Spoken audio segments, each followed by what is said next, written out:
You know, Mayor Bloomberg, I think, is a really smart guy.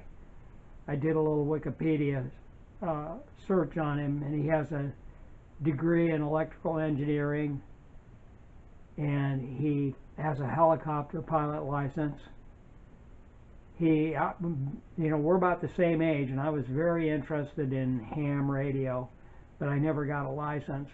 He, on the other hand, got an amateur radio license and was, had Morse code abilities. So I respect him very much for his intelligence, but I just think he's way off on climate.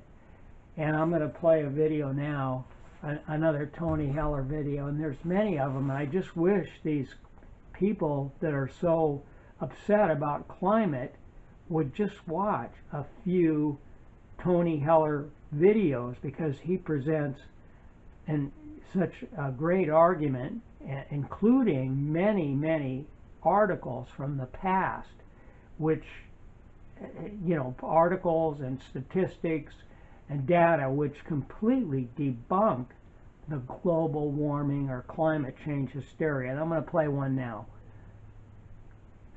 Hello, this is Tony Heller from RealClimateScience.com, setting the record straight about climate. In this video, I'm going to reveal the cure for global warming alarmism. The press is full of hysterical stories today about carbon dioxide levels being the highest in human history. They say that carbon dioxide levels in 2018 reached 408 parts per million. Well, that sounds bad. We must have really messed up the planet. But before we go and put on our gas mask like the Times of India shows, let's try doing some thinking instead. The purpose of human lungs is to convert carbohydrates in our blood and oxygen in the air into energy which our body can use. Carbohydrates are basically made up of carbon and water. Human lungs burn carbohydrates in our bloodstream and release carbon dioxide and water vapor into the air. If it's cold outside, you can often see the water vapor from your breath condensing. But the carbon dioxide is invisible, at least for most people. A few unusually gifted people like Greta Thunberg believe that they can see carbon dioxide. This must be very distracting, because when your lungs exhale, you release 40,000 parts per million CO2 into the atmosphere. That's 100 times higher than the CO2 level which the press is hysterical about today. It must be very distracting for Greta to have a huge cloud of CO2 visible in front of her face every time she exhales. Let's put the 408 parts per million CO2 in perspective. 408 parts per million is about the same as 4 parts per 10,000. This is a picture of Madison Square Garden in New York, which holds 20,000 people. If each of these 20,000 people represented one gas molecule in the atmosphere, then only 8 people in this crowd would represent carbon dioxide molecules. Almost all of the other people in the audience would represent nitrogen, oxygen, or water vapor molecules. The increase in CO2 over the past century has been 1 part per 10,000. That would be the equivalent of packing an extra 2 people into Madison Square Garden.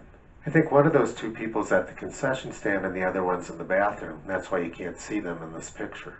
The point being that if we put the numbers in perspective, adding an extra 2 people to Madison Square Garden doesn't really sound like a crisis. Greta likes to ride on fossil fuel powered trains, eat food which is wrapped in plastics made from petroleum, and transported to Sweden from the tropics on diesel powered ships. But despite her unique gift, she probably has no idea what carbon dioxide levels are on the train. People have done studies on trains and found that CO2 levels get close to 3,000 parts per million, or more than 8 times the normal atmospheric level. That kid who needed the gas mask at 408 parts per million would have a terrible time on a train.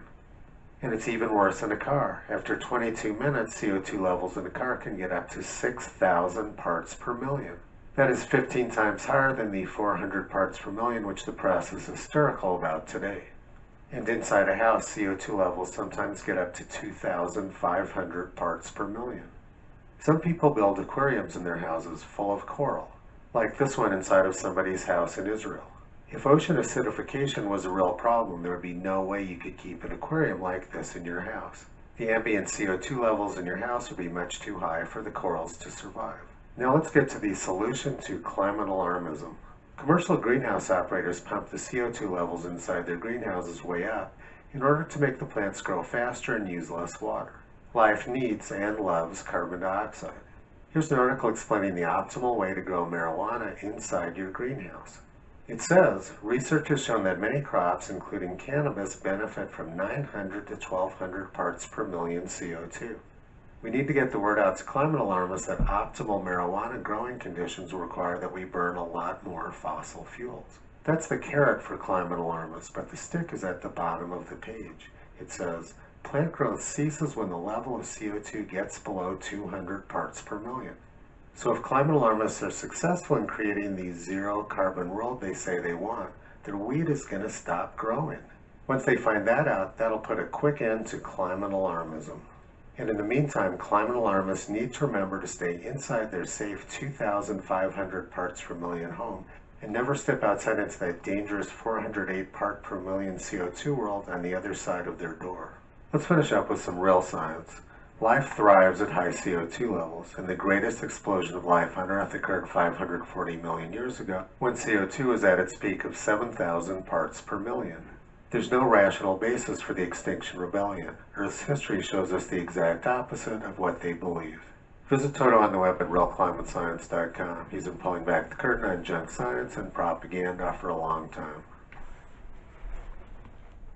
Okay, Michael Bloomberg, I hope you watched that, but I doubt it.